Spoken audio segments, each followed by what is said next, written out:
Hello everybody and welcome to VB Music, where we encourage you to listen more, to feel more. And welcome to Jazz Ed Videos. The topic for this video is the Tadd Dameron Turnback. It's known as the Tadd Dameron Turnback because he introduced it in his famous composition, Ladybird.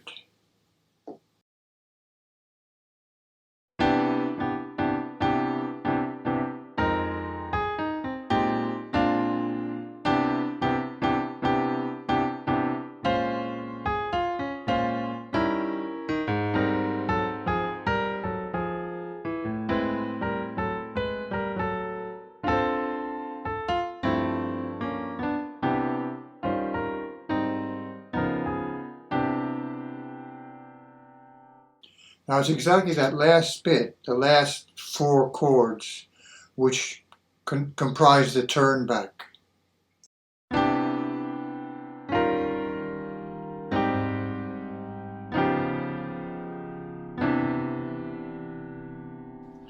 Notice I've included a common note of G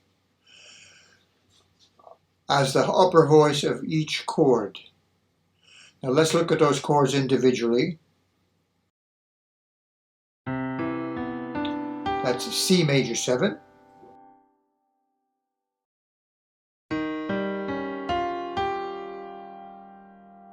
That's E flat 7. A flat major 7. And D flat 7.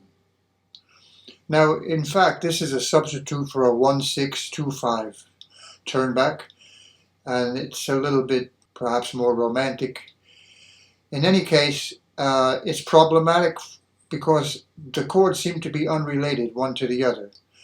Except for the E flat 7 to the A flat major, that's like a 5-7 to 1. Now, if we think mainly of the roots to try to find some source of melody, we're not going to be very successful.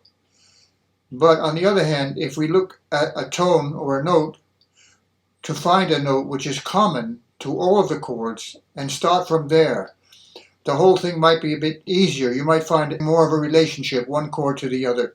For instance, if we take G as a starting note, so G over C major 7.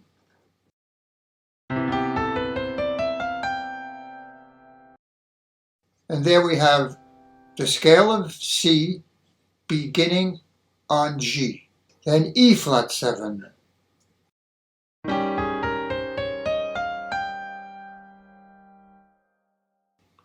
A flat major 7.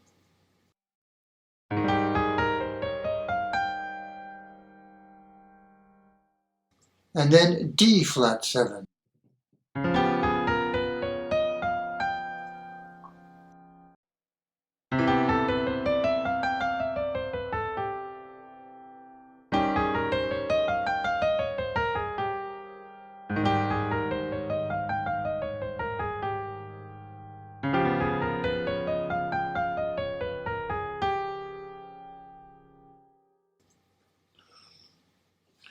Now the voicings. Let's look at the voicings. C major 7, we have C, E, B, D, G.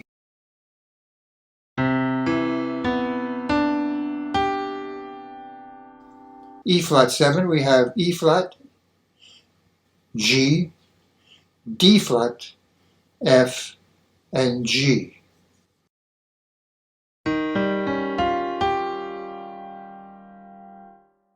For A flat major 7, A flat, G, C, E flat, G. And then for D flat 7, D flat, F, C flat, E flat, and G. So let's take all those chords in sequence. Arpeggiated. This you can practice at your free time.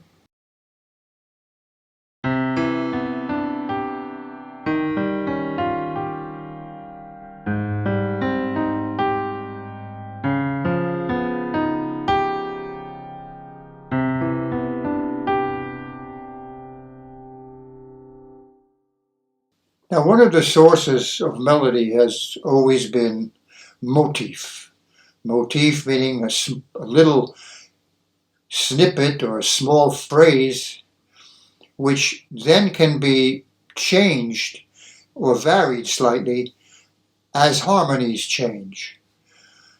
For example, if we would take G, beginning with G, and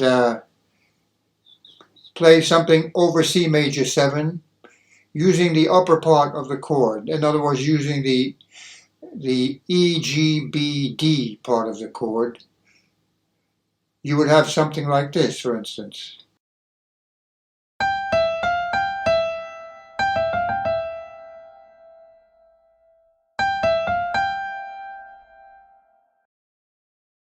So over the chord itself,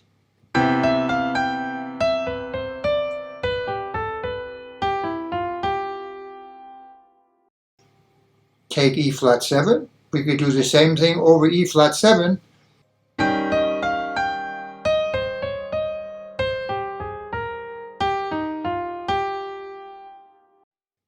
You could use the same one over A flat major 7.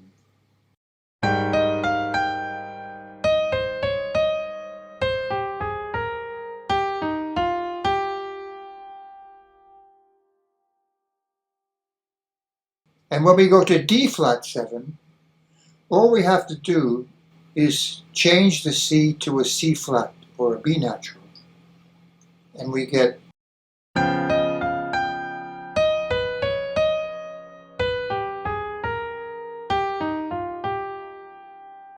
I'm going to play all four of them one after the other. The idea of this is to get used to hearing a small melodic fragment, which you can then vary according to what needs to be changed within the chord.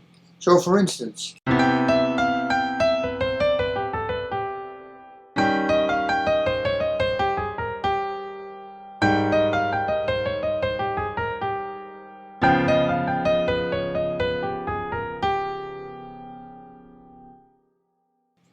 now of course, in this turnback, each chord has a value of 2 beats, so a space of 2 beats, okay? Because the turnback consists of 2 measures. So each chord has 2 beats. If we wanted to play eighth notes, that means each chord would have 4 eighth notes. So in that situation, we could combine what we've just seen in a descending manner. For example,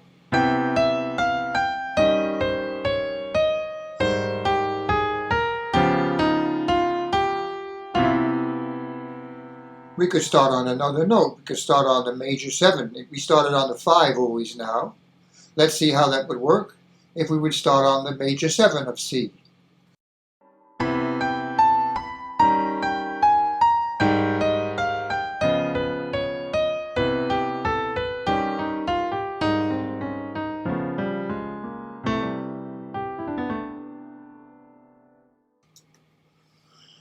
Now the other aspect, or another aspect, would be something linear to play.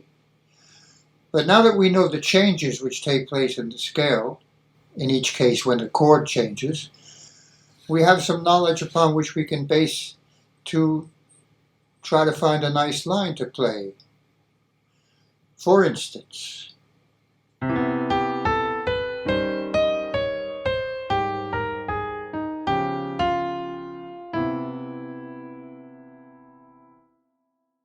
now I began on the G, and how can I say?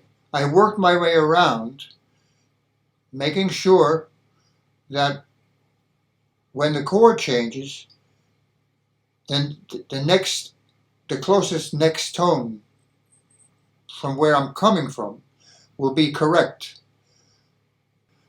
Here's another possibility.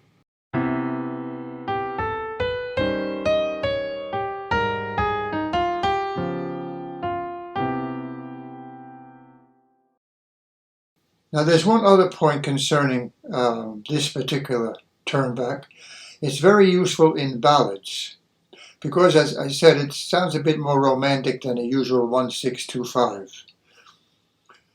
and with if the melody note of the ballad ends on the fifth, then you have a perfect opportunity to place it. Again, it's a feel thing.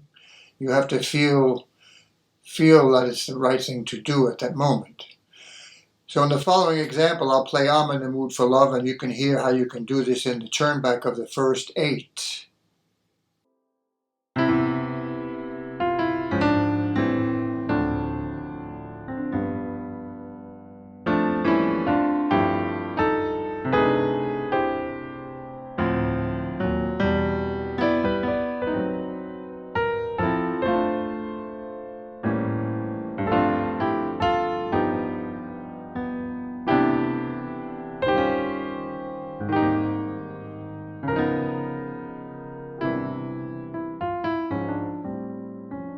There's something definitely to go on. Think of in your search for melodic material, never forget the people who have played these songs before you, because in there's knowledge, things that they've discovered which you can assimilate into your vocabulary. Oh yes, there's one other thing I did want to mention concerning the voicings. Of course, you can apply your suspensions in this voicing as you can in other voicings. First, you could do, for instance, the following.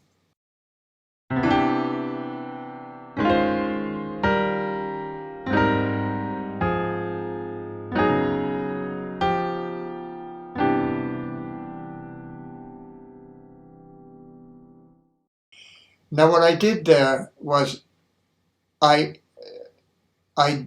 delayed playing the G on the E flat 7 by playing an A flat first. And then when I went to the A flat major, I played the A flat major 7 and moved into the 6th. And then for the D flat 7, I did the same thing I did with the E flat 7. I played the 4th of the chord before going to the 3rd.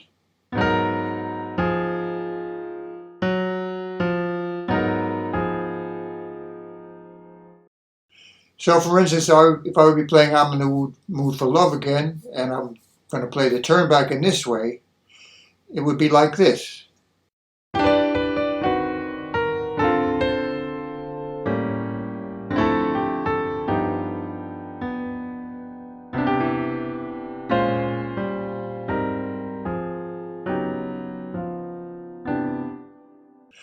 There's one last thing you can do if you prefer a lighter sound without the chord roots. You can leave them out.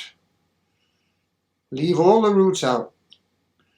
And then you have only 4 notes or 4 voices in each chord. You have the essential sound of the chord, which is basically the science of 4-part harmony,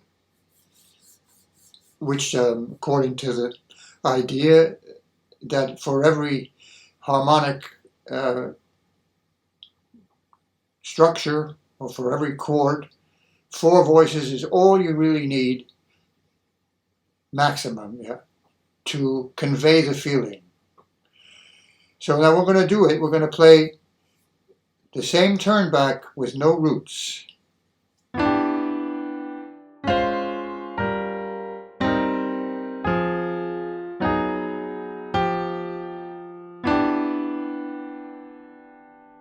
That would be it for this video. If you have found it useful, please inform any colleagues or friends. It will help the channel grow.